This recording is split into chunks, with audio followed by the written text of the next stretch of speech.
down.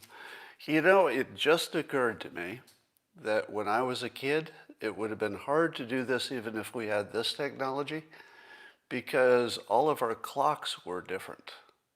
When I was a kid, most of our clocks were on slightly different times. So if you wanted to live stream when I was a kid, even if you could do the live stream part, you wouldn't be able to do the starting simultaneous part, because people would be like, I don't know, my watch says you're 5 minutes early. And half the other people would be, it looks like you're about 10 minutes late, according to me. But thanks to the miracle of technology, every one of you has the correct time. And here you are. So glad you're here. And if you'd like to enjoy it to its fullest extent, you know what you need. It's a cup or mug or a glass, a tankard, chalice, or stein, a canteen, jug, or flask, a vessel of any kind. Fill it with your favorite liquid. I like coffee. And join me now for the unparalleled pleasure, the dopamine hit of the day, the thing that makes everything better. Yeah, it's called the simultaneous sip. And I hope you sipped when I did. I forgot to say go. But if you did, savor it. Savor it. Okay. You got to stop and smell the coffee sometimes. Well, have you all heard that, Periscope is going to be discontinued? But fear not. I will not be discontinued. I will not be canceled yet. So in March, apparently Periscope will be discontinued.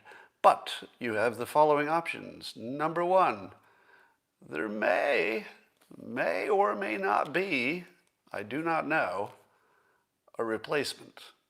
So Periscope will go away, but we don't know if Twitter will offer some kind of a replacement. Let's just say I've heard chatter that would suggest that's at least a possibility. But in the meantime, I'm always live on YouTube, where I am live streaming even right now, as you listen to me. And of course, I'll be on Locals, a subscription platform that has this stuff, plus all of my stuff that I don't show you here, because I would get in trouble. So the stuff I put on the Locals platform, locals.com, I do the stuff that I think would be maybe a little too edgy here, or extra stuff and lessons on persuasion to turn you into a superstar.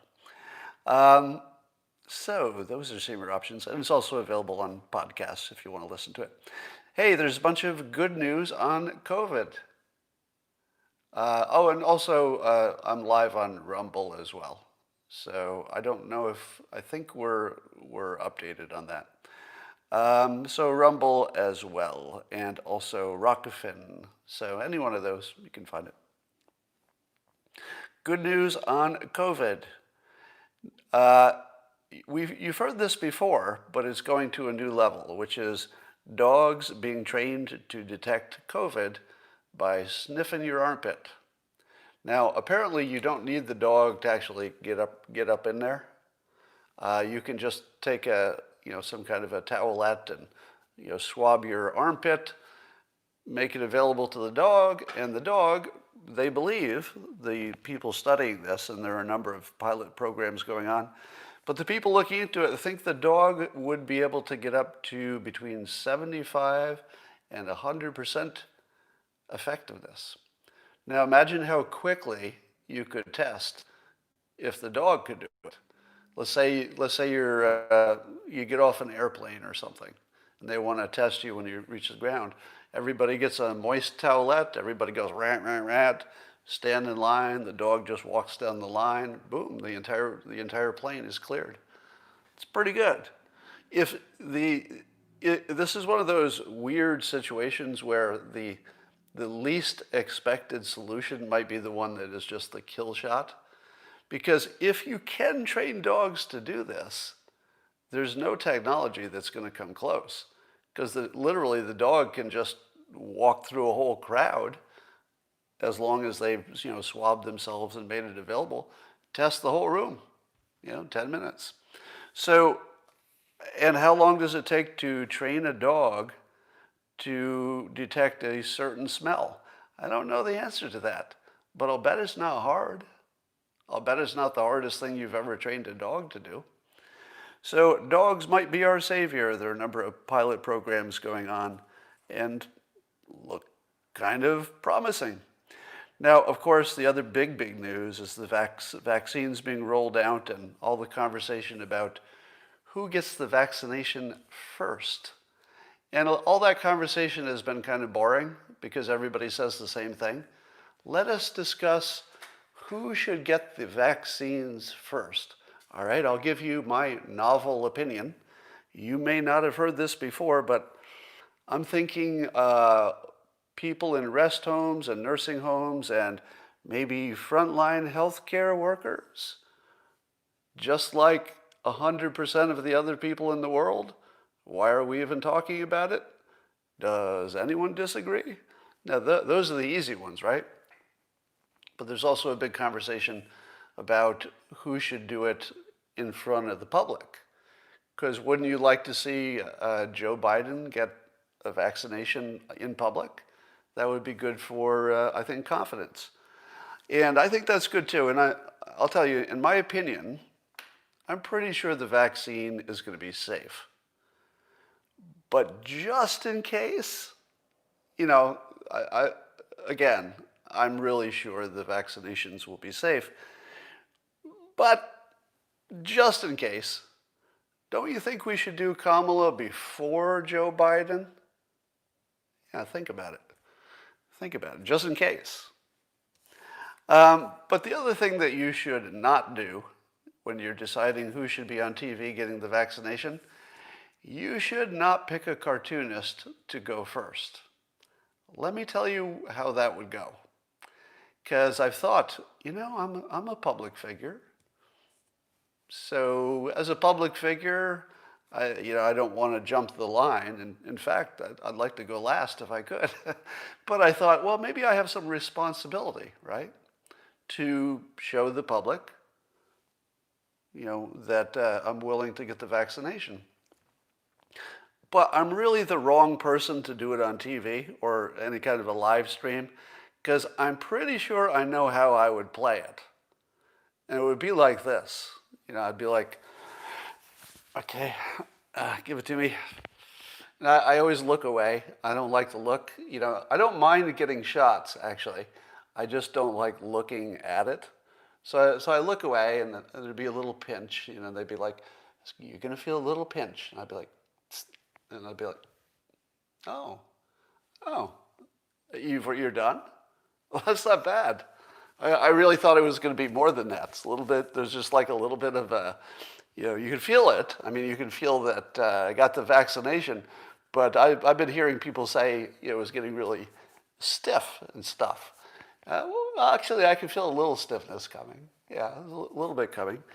Whoa, whew, whoa, whew. Well, because that packs quite a punch. Nothing you can't handle, really, but, oh, God, whoa. I feel like I might pass out here, but I'll be fine, and I highly recommend you should all get the, ow, whoa.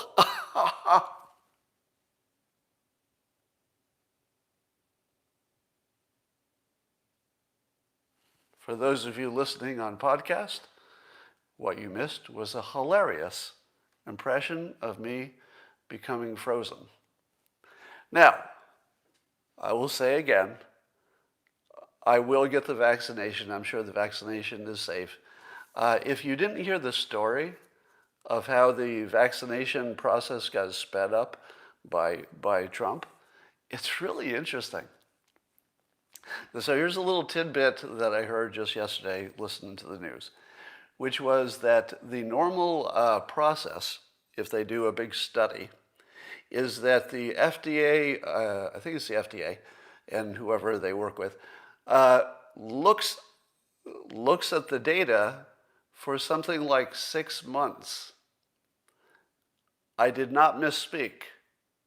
After a controlled study of a new drug, the FDA will look at the data and really study it for 6 months. I think I got that right. 6 months. Now, have you ever studied data?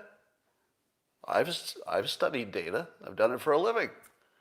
I've never seen any data I needed to study for 6 months. The study itself might take 6 months, but studying the data took 6 months until Trump said, not anymore. Basically, Trump basically just said, no. How about no? It doesn't take 6 months to look at fucking data. What the hell were they doing all the time up until now if it took them months to look at data? Do you know how long it should take? Even if there's a lot of data, how long it should take? I'm thinking days. I'm not thinking months. And now, apparently, the people who do these things said, oh, well, I guess we'll just do it in a more reasonable, compressed amount of time. I think they got it down to, I have my numbers approximate, but it was like something like taking it from 6 months down to 1 month. And I'm still saying to myself, a month? What exactly takes a month? I can't think of any data that would take a month to look at. If it takes a month to look at it, somebody organized it poorly. So you really need to be talking to whoever gave you the data, because there should be things like summaries and totals at the bottoms of columns and stuff. I feel like they should have done a lot of work for you. I don't know. I was just amazed by that. So when you hear that Trump, did the impossible with the warp speed stuff, maybe it was the impossible for other people, but he just sort of made it happen, and then they just did it. And that's a lesson in management. Let me give you the rookie lesson in management, followed by the experienced person's lesson in management. Here's what young people and people who do not have experience think management would look like. Manager comes in and says to the project experts, the manager doesn't know much, but the people working on the project know the details of the project. And the manager says, I need you to be done in a month. And the project experts say, whoa, I know that's what you want, but let me show you the timelines, the dependencies on the project. There isn't actually any way to do this in less than 2 months. All right? Now, the inexperienced manager way to look at this is, well, the person who knows a lot more than I do, and I hired them and I trust them, says it's going to take 2 months. I wanted it in 1, but I guess I have to accept 2 months. That's the inexperienced person's view of management. Here's the experienced person's view of management. I'd like this to be done in 1 month. It's very important. Expert says, no way to do this in less than 2 months, and here's my reasons why. Manager looks blankly at expert and says, do it in 1 fucking month. And then the expert does it in 1 month, but without the fucking part, because the manager usually leaves that part out. That's what an experienced manager does, because they know that just about everything can be done faster. And they have a sense of what that means in any particular context, if they're good managers, right? So when Trump was presented, I wasn't in the room, but one can imagine something like this happened. You can imagine somebody saying to Trump, here's the process, and the reason it takes all these years to do a vaccine is that it takes 6 months to look at the data. And you can imagine the look on Trump's face. I don't know if any of this happened in real life, but you can imagine this. Imagine Trump listening to somebody tell him that the phase of just looking at the frickin' data was going to take 6 months. Just imagine what he said, right?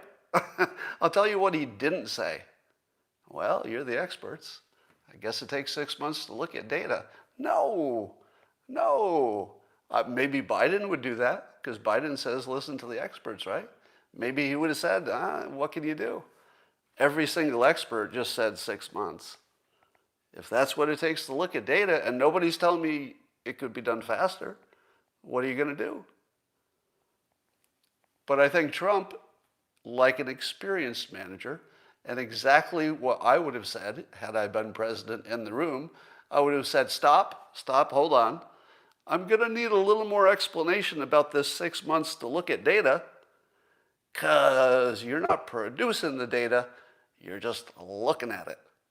You're going to have to get that 6 months down to a little bit shorter, or somebody's going to be fired. I'm guessing that was a lot of what it looked like behind closed doors, just, conceptually. Anyway, so vaccines coming. Today at 1 p.m. Eastern Time, that would be 10 a.m. for you Californians, I'm going to do a separate live stream interview with Razib Khan, who's a spokesperson for Traitwell, Traitwell, and he's a geneticist, and he'll tell us about Traitwell's new system, I guess you'd say, where you can upload your DNA and some other information, and it will tell you your relative COVID risk. How cool is that? Now, does it work? Is it real? These are the questions I will ask him. And I don't know the answers to the questions. We'll find out. But imagine if you're trying to figure out who should get the vaccination first. We'll also ask him about DNA and privacy and stuff like that. So I'll get into that. So imagine if we could find out that some people have much lower risk than other people. And even after you've accounted for comorbidities and lifestyle and age and all that, that should probably help us, right? If we could actually say, well, if we're going to do the high-risk people first, it should at least help you identify them. All right, other good news. It's just all good news day on COVID. The FDA is actually authorizing its first over-the-counter at-home COVID test. You've been hearing me complaining about the lack of the rapid tests for a while now. Now, I don't think this is exactly the same thing I've been talking about, because this might be a little bit of a higher end, I don't know, but it might be a higher sensitivity, but costs a little bit more. It still takes only 15 to 20 minutes to get a result at home with just your own nasal swab test. You don't have to send it anywhere. It comes with an app. And I think that'll be available in a few months. That's huge. Now, the problem is, somebody's saying, can he identify adverse reactions to the vaccine? I'm sure that's not part of what they do at Traitwell, but it's a heck of a question. That's a heck of a question. I'll ask him that. Thank you. So I had been saying that I thought there must be some kind of either, I was actually speculating there was some kind of corruption in our government for not already having approved these over-the-counter cheap tests. I still think that's more likely the case than other explanations for why it wasn't here sooner and why we don't have more of them, and maybe the lower sensitivity tests as well. There's still something going on. But when you hear that it takes 6 months to look at data, I start saying, oh, maybe it is possible that incompetence could explain it. Because I had ruled out incompetence just because it's so long now that you couldn't possibly say, well, it's just things just take a long time. Like I was ruling that out. But now you hear how long it really takes, or it used to take before Trump was kicking their butts. And you say to yourself, maybe it wasn't corruption. Could it be they were actually just that incompetent? I didn't want to believe it because it's easier to believe corruption, but maybe, who knows?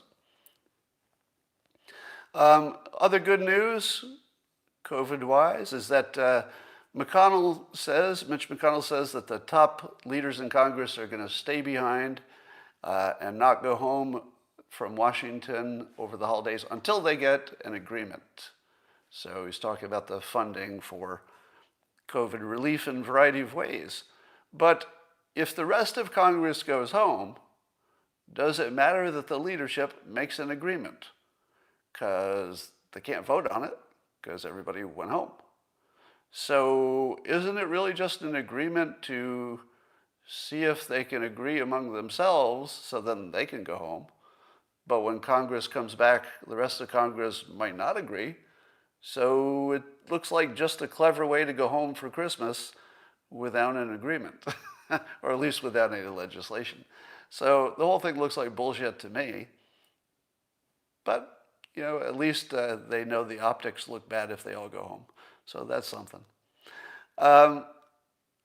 What are we going to do with history? It seems to me that in the old days, the winning team got to decide what the history was for the country, right? So if your country won the war, you get to write the history of the war, and you write it your way. But in the old days, history would have basically one version per country, at least through high school and most of college. You could find other versions, but there would be a mainstream version. Now, history is being written and permanently recorded in the internet. So everything that's happening will just sort of always be there, we think. So how do you deal with the fact that there are two completely different histories? How do you write a history book at, let's say, the college level that would include this era? What would you say about the Trump administration? Would you say Russia collusion was real? Would you say the Fine People hoax actually happened? Would you say that the president really did suggest drinking bleach? Because these are the things that will become the permanent record that become the new way that history is recorded. It's no longer some consensus, winner puts it in one version.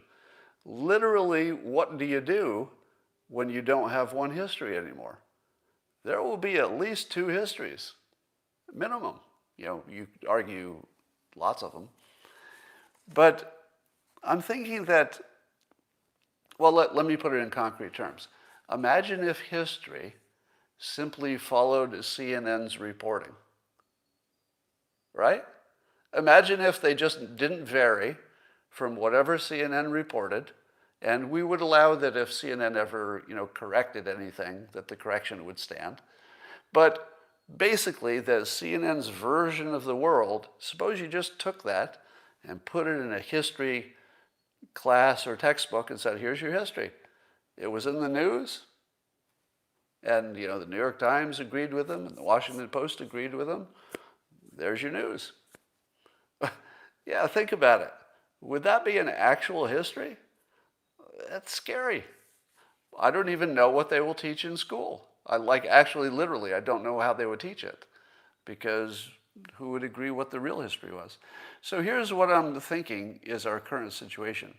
When it comes to investing, I'll use an analogy here. In investing, one of the few things that everybody agrees on, no matter what kind of an expert you are on investing, pretty much everybody agrees on one thing. Diversification is really important. Because if you're not diversifying, putting your money in lots of different bets, so that if some of them go bad, you'll at least, by luck, you'll have some that went extra well to compensate. So in finance, if you're trying to pick one winning stock, you're just a sucker, because people can't do that. We know that people don't have any skill to pick individual stocks. Even really, really good people aren't good at it. But everybody can diversify, right? So diversification fixes most of the problems that you would have in the way you think about investing. You just get that one thing right, and you're in pretty good shape. And I think the same thing is going to be true for the news and for history, meaning that you will have to read a diverse bunch of sources to actually have any idea what was going on. So you no longer can take a source and say, well, here's my news. You've got to diversify. If you're not watching the news on the left and the right, you're not watching anything. And I wouldn't say that either of them get it right, They get different things wrong at different times. But if you're not seeing both, you don't know what's going on. You really don't know what's going on. So Congress, I mentioned this yesterday, reached this big energy deal, it looks like, that includes nuclear energy, some new technologies for that, promoting that stuff, and also carbon capture.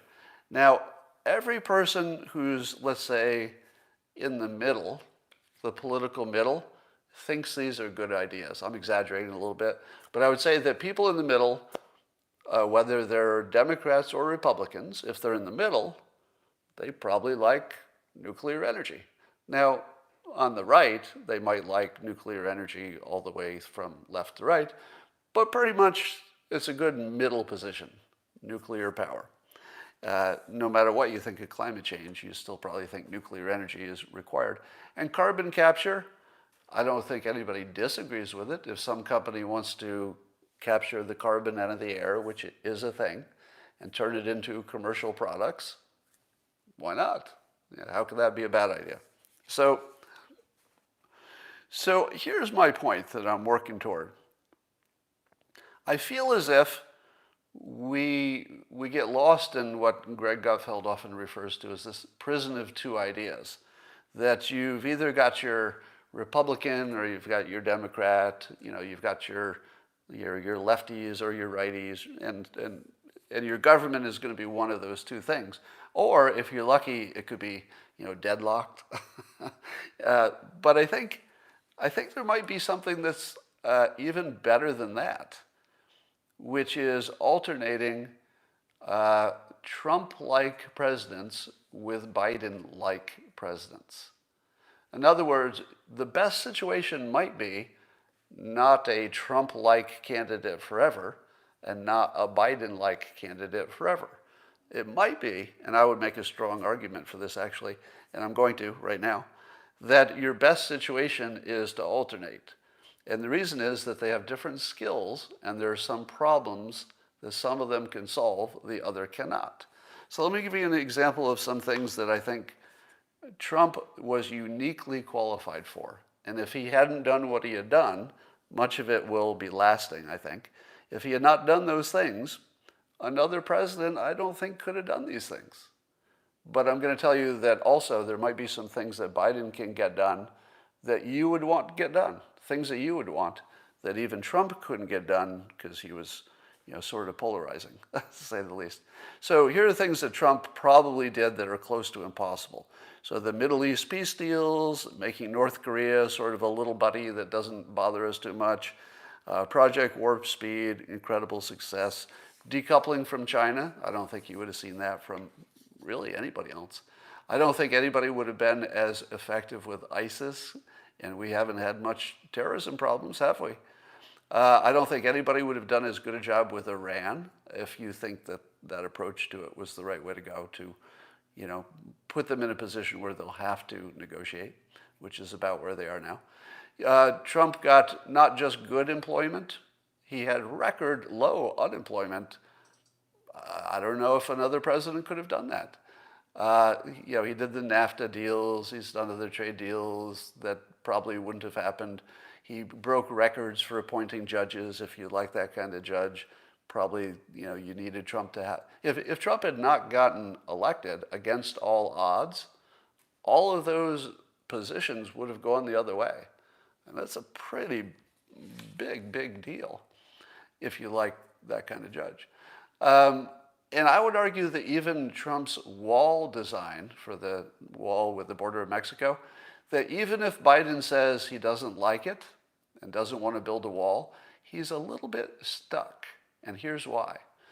You can get rid of bad policies, but it's hard to get rid of bad design. And what Trump did was good design, working with the experts. So the specific kind of wall that Trump is putting up, even though it's replacement for bad wall that even the Democrats thought should be replaced, his good design is probably so good it's going to make a difference compared to the little walls and fences they had before. I would expect that Biden is going to end up making noise about tearing down the wall or not building it, and it will sort of drift and morph into, okay, we're only going to put wall where we had wall before, which turns out to be the best place to put it. Because where we had wall before, it wasn't a good wall. But the only reason there was any wall there at all is because we really needed one. So if you replace the bad wall with good wall, which even Democrats would agree with, because you'd say, we're not building more wall, we're just making sure that these particular places don't have an issue. And hey, we got this good design, and even the experts are still saying it's the best design. It wasn't Trump's personal design. It was the experts that Trump approved. So I think Biden is going to have to keep even the wall design, because it just was a better wall. They just figured out how to do it better. I think that'll last. And I think even Biden he'll not be as tight as Trump on the border, but even he's going to have to do the obvious stuff. How about nuclear energy? Oh, let me go down the list. The other things that Trump did that I think wouldn't have been done, he took a swipe at the pharma costs. I don't know if that's going to be successful, but that thing where you get the most favored nations pricing, I don't think anybody else would have even tried that. There's the telehealth across state lines. I don't think anybody else would have changed regulations as readily as Trump did. So there's a whole bunch of things that you just couldn't have gotten that are either permanent or at least sticky, and you get to keep that stuff. Now here's what a Biden could bring you, even if you're a Republican. You ready? I think Biden could do more for nuclear energy than Trump. For whatever reason, Trump didn't like to speak about nuclear energy. He was in favor of it. He's mentioned it sort of in a list of stuff. But Biden probably wouldn't get as much pushback from the left. So maybe he can make something happen, sell nuclear energy as it properly should be sold to the left as green energy. That's really all he has to do. If Biden comes out tomorrow and says, hey, you need to know that nuclear energy is green energy, and it's not just important, it's probably the most important thing.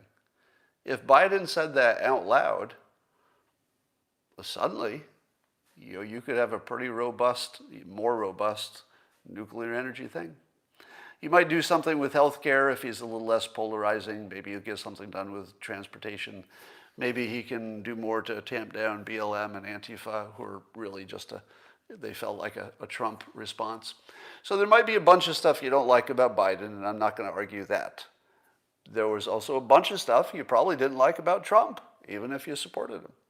My only point is that if each of these people do sticky things, meaning that if each of them do what they can do that are good things, the good things stick. And then maybe it's time to try something else next time to pick up those holes that the other one left behind. Here's my take on the Eric Swalwell Chinese spy lover story. Now, I don't know if the lover part is just alleged or confirmed. I know that his staff, at least at one point, refused to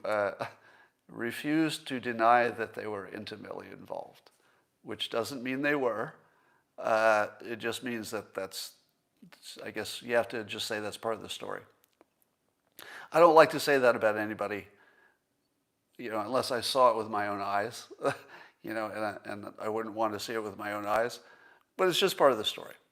Now, let's say that you believe that Swalwell was too close to the Chinese spy, and some people are saying he should be removed from the Intelligence Committee because that sounds bad, right? Chinese spy, Intelligence Committee, pretty bad. But the defense against that is that there's no evidence that he revealed any secrets. Now, I'll bet that's true. Whatever you want to say about Swalwell, he is also smart enough, and he's background as an attorney. I think that he would be smart enough that he would not have revealed any intelligence secrets to even somebody he was close to. and I have no reason to believe that he did. But is that your only problem? I don't think that's your only problem. Now, even if you could imagine that he was smart enough not to let any state secrets get to any civilian, it shouldn't matter whether it was a spy or just a civilian. It should have been the same standard of, no way, no how for the secret stuff. And I feel like he probably did that. But here's the real risk. If you are a planted Chinese spy, now I'm using the word spy, I think that's fair, right? Wouldn't you say? And if you were a planted spy, would you be untrained? Or do they just say, hey, Christine Fang as we like to call you, your assignment is this young politician, and your job is to go help China. Then what would she say? Help you in what way?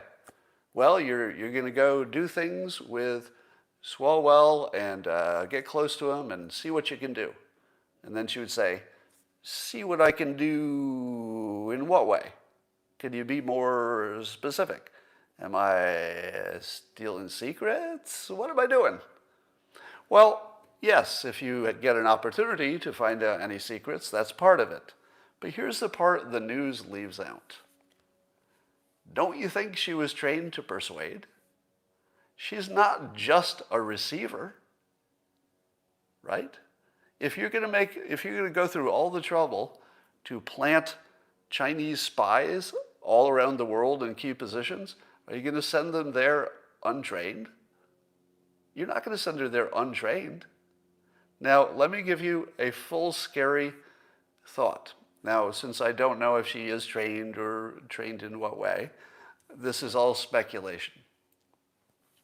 All right? Somebody's calling me a Democrat apologist. You might want to wait. If you think I'm a Democrat apologist, you might want to wait. And by the way, if you think I'm a Democrat apologist, you're a fucking idiot.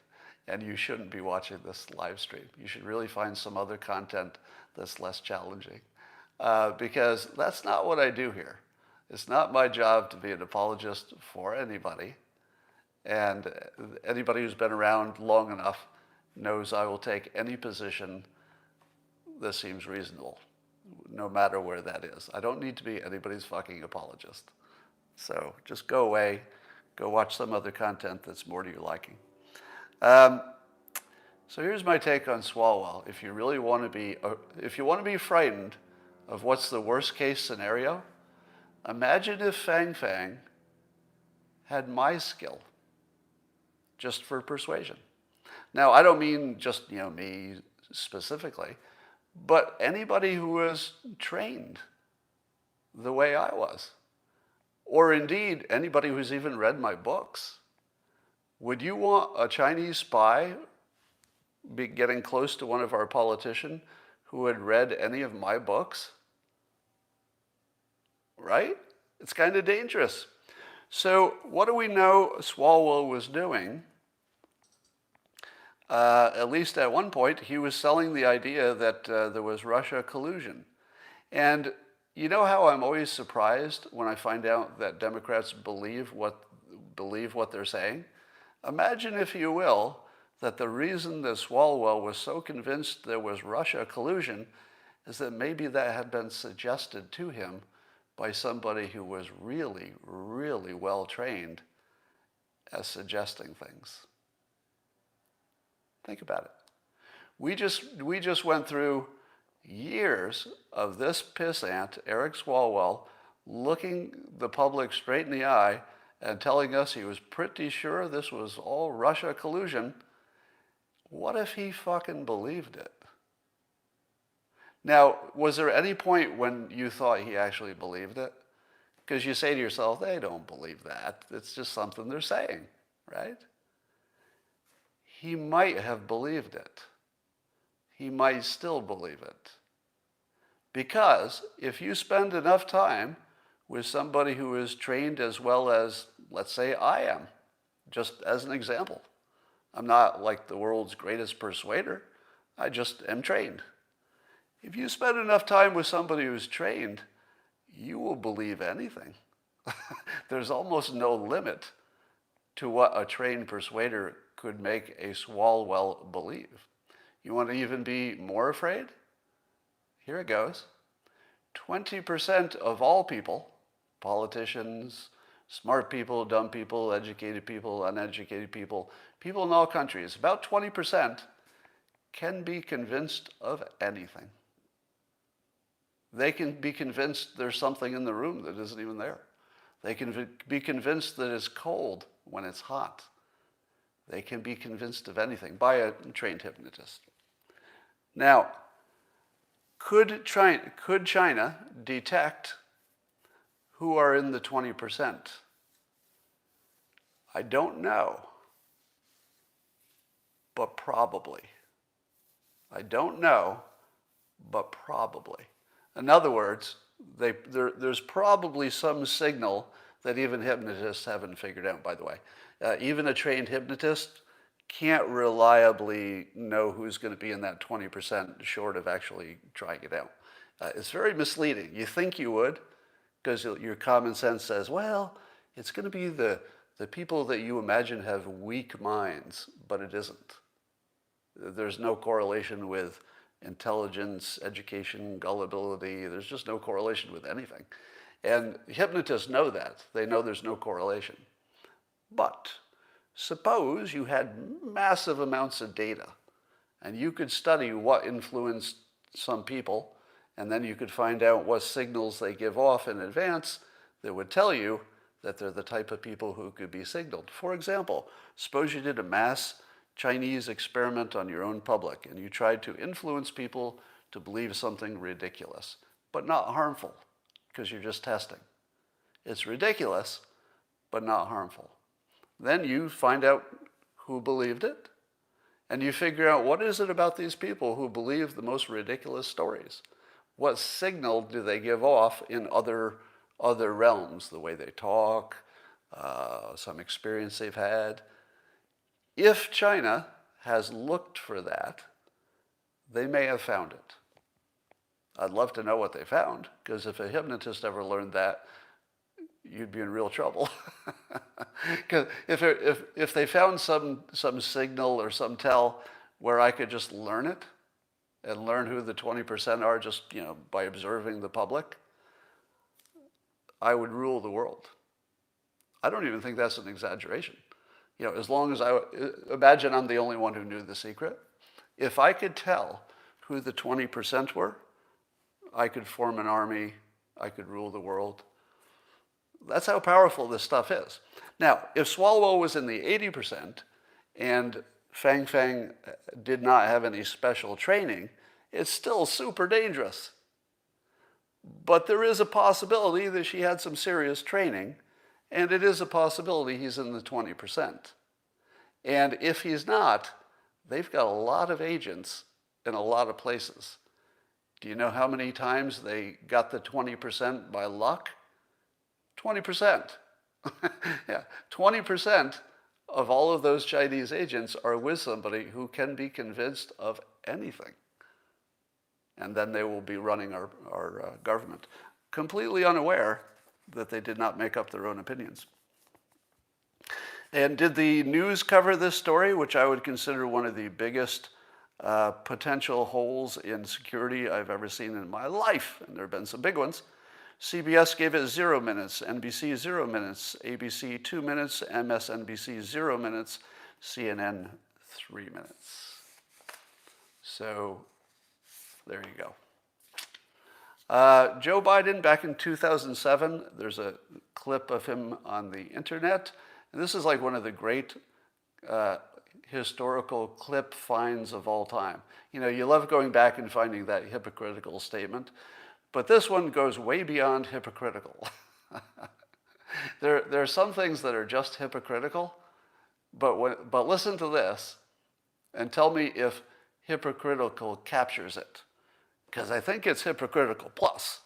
There's a little extra going on here. I'll tell you about it. And this is a direct quote from Joe Biden on camera, talking to the public in 2007. Quote, when he's talking about electronic voting machines, which he was not in favor of at the time, unless they had paper backup. And he said, quote, how are you going to keep it from us being able to be in a position where you can manipulate the machines, manipulate the records? I think we should pass a federal law mandating that the same machines have paper trails that are mandatory, blah, blah. Let me read this first part again. How are you, who's you? How are you, he's talking to the public. So how are you, the public, going to keep it, meaning the voting machine situation, from us? Us? Who the hell is us? He's talking to the public, and the public he has just referred to as you. But when he says us, that's a subset of the public that includes him. Does that include Democrats? Or does it include politicians? I think it at least includes politicians. We'll give him the benefit of the doubt that he was not limiting that to Democrats when he says us. But at least politicians. Being able to be in a position where you can manipulate the machines. So in 2007, he knew that these were at great risk to be manipulated by politicians and thought it was a tremendous risk. Nothing happened, apparently, so his warning was not heeded, and so, allegedly, he used the loophole that people refused to close on his request. He used that loophole to become president of the United States. Now, that's, of course, only under the assumption that there was some fraud here, and as you know, we do not have proof of such a thing. Proof, I say, as opposed to evidence. We don't have court proof of fraud at a level that would reverse the election. We might. It might be on the way, but we do not have it as of this speaking. So this is one of the most just jaw-dropping, shocking things. And I have to say, if it were true that Biden knew this was a way to rig an election, and if it were true that, let's say, his operatives rigged it for him, we'll give him the benefit of a doubt that he never gave an order to rig any machines. I think that's fair. But if the irony is that he was not heeded in his warning and he became the president of the United States because he was not heeded in his direct warning, it's kind of cool. This is sort of like my appreciation for serial killers who are also industrious. You can hate the killing part, but still, they're very industrious, quite creative. And if Joe Biden pulled this off, you got to give him a little bit of credit for using the loophole that he warned you. Hey, he warned you. Here's the funniest thing in the news. CNN's trying to mock Trump about his shower water standards. So I guess this finally got put into law or whatever, some kind of rule, that your shower head will now, if you wanted to, I guess you can get one that has more volume of water.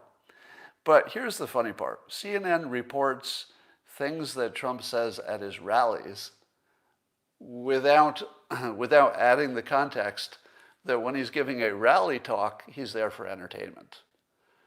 When he gives a tweet, he tweets like people tweet. That's right. And he just does a better job of it than anybody else. When he talks to a head of state, he talks to them like a head of state. And he does that well too. So he adjusts his communication and his style for each of these forms of communication better than anybody's ever done, in my opinion. Far better than anybody's ever done. If you look at all the different realms, you could pick any one realm and say somebody's, does a better speech or something. But there's nobody who communicates as well across multiple realms of communication. But what CNN does is they will act as though they're all just one. If you don't understand that the things he says at a rally are meant for entertainment, and you see it reported as if it's a presidential statement of fact, it looks funny. And that's what I'm going to read to you. So these are Trump's actual words as reported by CNN from I don't know what rally. Quote, we have a situation where we're looking very strongly at sinks and showers and other elements of bathrooms. Now, right away, he already has me, because never before has any president shown a genuine concern for your bathroom inconveniences. Now, if you tell me that's not the best example of the common touch you've ever seen, I will argue with you. Nobody has ever applied, let's say, what we call the common touch better than you're going to hear right now. This is the common touch. You can't do this better. Okay. So other elements of bathrooms where you turn the faucet on, and in areas where there's tremendous amounts of water, where the water rushes out to sea because you could never handle it, and you don't get any water. The president said last December during a roundtable with business leaders. Oh, so it was during a roundtable. Then the president went on, you turn on the faucet and you don't get any water. They take a shower and water comes dripping out, just dripping out, very quietly, dripping out. The president continued,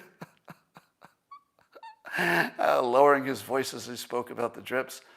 People are flushing toilets 10 times, 15 times, as opposed to once. Now, I stand corrected. He said this in the context of a roundtable, but he used his rally speech. He did it at the roundtable because it was a... Now, the fact that anybody could read this and think that he was serious when he says people are flushing their toilets 10 to 15 times, I mean, I give up after 6. I don't know about you. I've never flushed the toilet 10 to 15 times. And I figure if this is an average number and it's accurate, there must be people flushing their toilet 25 times to make up for my low number. But you have to love the way he makes this visual. So let me read it again, but only listen to it for the extraordinary choice of visual persuasion. So first of all, you can feel it. You can feel this because you can feel the water as he talks about. You can feel it. You can see it. And yeah, those are the two important things. All right, so we have a situation where talking about the sinks and showers, where you turn the faucet on. All right, so you can already, you're seeing the movie. You turn the faucet on, and in areas where there's tremendous amounts of water, and now you're seeing like this rush of water like coming at you, where the water rushes out to sea. Now I'm seeing the ocean. I'm seeing the ocean, and I'm seeing this pipe with all the water that came from my house that I couldn't handle. I couldn't handle that kind of water. I'm not meant for that kind of water. I can't handle that. But all this water is rushing through, and it rushes out to the ocean, the sea. And then you turn the faucet on, and you don't get any water. And now I'm seeing the faucet, and there's like nothing coming out. And I'm like, and it's just dry, or sand is coming out.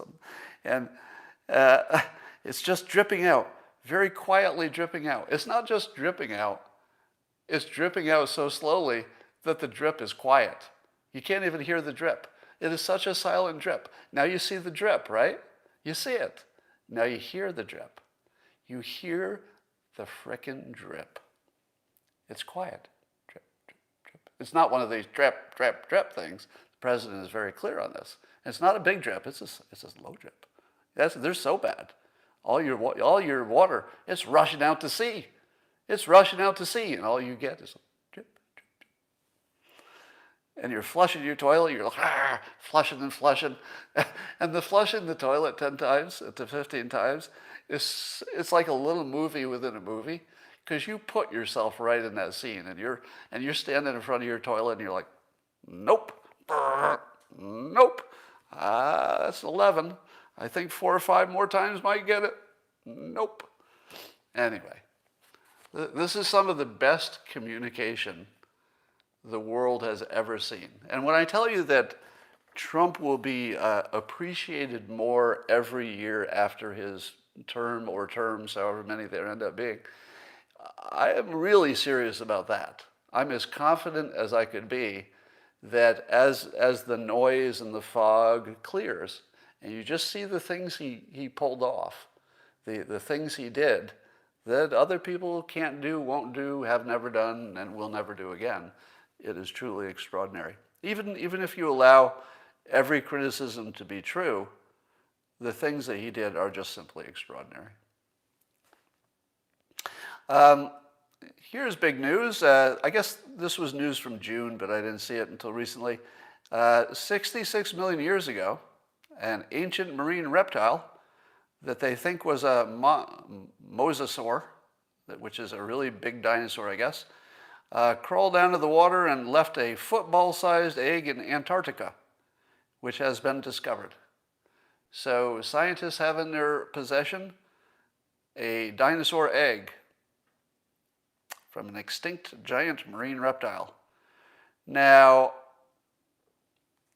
I'm glad I didn't find it first, because I would have been tempted to make an omelet out of it, because you don't want to leave it for somebody to clone this egg. I don't know if it has enough material in it to clone us a proper dinosaur, but I feel like we're getting closer to that, Jurassic Park-wise. So we're going to maybe have a dinosaur, but I would have just sort of eaten it as an omelet. I know you can't really make an omelet out of a fossil. Come on, come on. Yeah, I didn't see in the story whether they got any useful DNA out of it. That would be the big question, right? And then lastly, President-elect Biden. Can we call him that? Let's just call him prospective, maybe President Biden.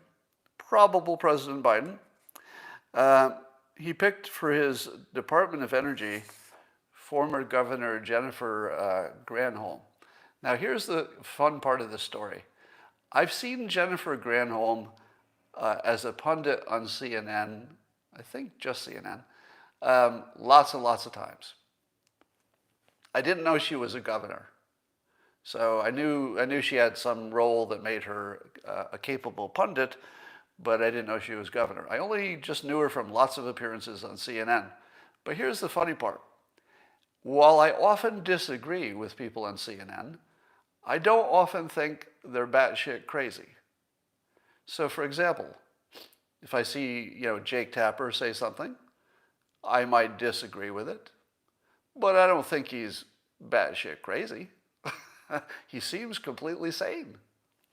But Jennifer Granholm, and I'm not saying this because she's female. I know you want to jump on that, right? Oh, you said a man's not crazy, but why is the woman got to be crazy? There are plenty of crazy men. Do you need me to list all the crazy men? Feel better? Will you feel better then if I do that? I'm not going to. But there are crazy people all over the place. But I remember watching her and thinking, well, she is just batshit crazy. And I guess she was a big Russia collusion truther. So she does have a history of being really, really gullible. Here's the punchline. She'd be in charge of our nuclear energy, which I think includes nuclear weapons, at least the civilian aspect or scientific aspect of it. I don't know if Joe Biden could have made a worse choice if he's trying to make me feel comfortable about that area.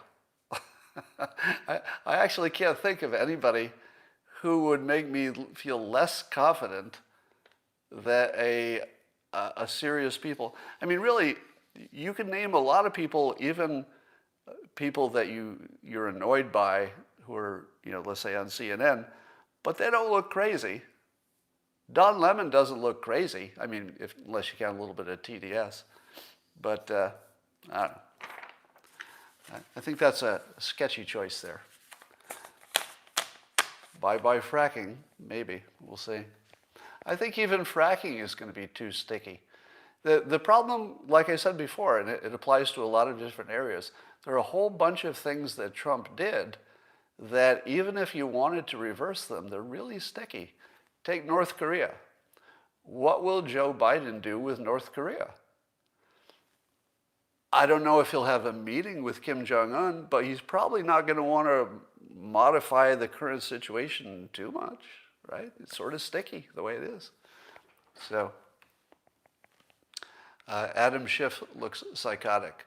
Well, what would you think if we found out that the main Russia collusion advocates all had some connection with a Chinese spy? Now, I'm not saying that's the case. I'm saying it would explain a lot, wouldn't it? You know, because you would assume that China would want to redirect our attention toward Russia and away from them, right? So if it turned out, and I think I tweeted about this as soon as I found out about the Swalwell thing, I think I tweeted that if Adam Schiff doesn't have a close connection to a Chinese spy, I would be surprised. I don't have any information that that's the case, but he acts in a way that you look at it and you go, what's going on there? Is he a 20%er? If I had to guess, probably is. Probably is. So, but there's no way to know. All right, that's all for now, and I will talk to you tomorrow.